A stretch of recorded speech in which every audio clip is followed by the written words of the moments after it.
Yes, bro, the gang culture today lacks critical thinking, homie. It's evident when you're seeing dudes on live, sliding through their ops hood, flashing their burners for the gram or for Facebook, and in many instances, even firing. You've seen those other videos of fake gang members acting like they hella active and tough, trolling and talking shit, only to get exposed when they get caught lacking in public. In both scenarios, people always wonder, what was he or she even thinking? Look, I grew up in the era where we were taught that if you pull it, you better use it. Meaning that it was restricted to flash a gun at anyone, bro, without even using it. It was law because you were considered a bitch Custer boy for even trying to intimidate someone by even flashing it and letting them know you got a burner.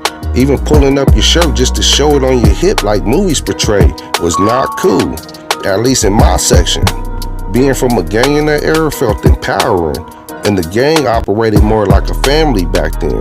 At that time, for youngins like myself, it was a sense of belonging to like a brotherhood. The street rules that are broke now was the rules that kept the hood notorious.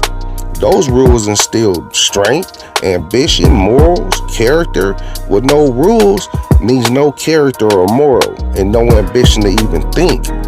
When we were young and banging, we naturally learned to think critically because none of us ever wanted to get caught for our criminal actions. So when we slid or hit that LIQ, a lot of critical thinking would go into the planning of that mission, bro, and any other type of missions. The objective was to get away with it, bro, not go to prison.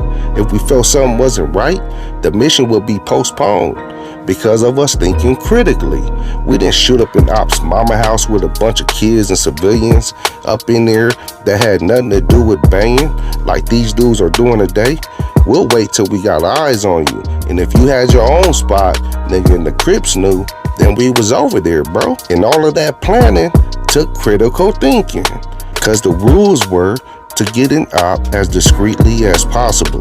Again, we didn't want to go to prison.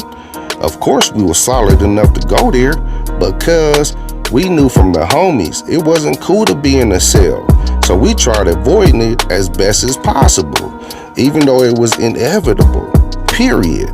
We had enough morals to know to get your man and leave civilians and kids out of it. Now, of course, every hood has some of them type of gang members. However, for me and my generation, we didn't get down like that, bro. Nowadays, the reverse of that is true. The attention span is very short for many of you young niggas out here acting hood nowadays. Literally, not using any type of thinking. Causing you dudes to be reckless in them streets, bro. Snitching on yourself and hurting innocent people that got nothing to do with the streets, homie. You over there throwing rocks at the penitentiary because y'all don't use any type of thinking. All of you dudes would have been disciplined, bro, growing up in my era for being reckless on social media, acting tough to your camera. If the rules weren't broke like it is now, nigga. Y'all out here shooting blindly with no aim, both with your pistol and your brain. Most of y'all begging to go to that prison yard, but then have a change of heart when that ride pulls up for you. And many of y'all start telling, now your career is over before it even started. So why even bang, bro, and waste your time? Do you know time is our most valuable asset? Be yourself, bro. It's way cooler being a square. Don't get that fucked up. And you'll definitely avoid all the mental stress, the headaches, the pain, the PTSD, the paranoia, etc., etc. And most importantly, though, the loss of time, bro. Start thinking, at least, bro. It's your local neighbor, nigga. Young 40s from the 40s.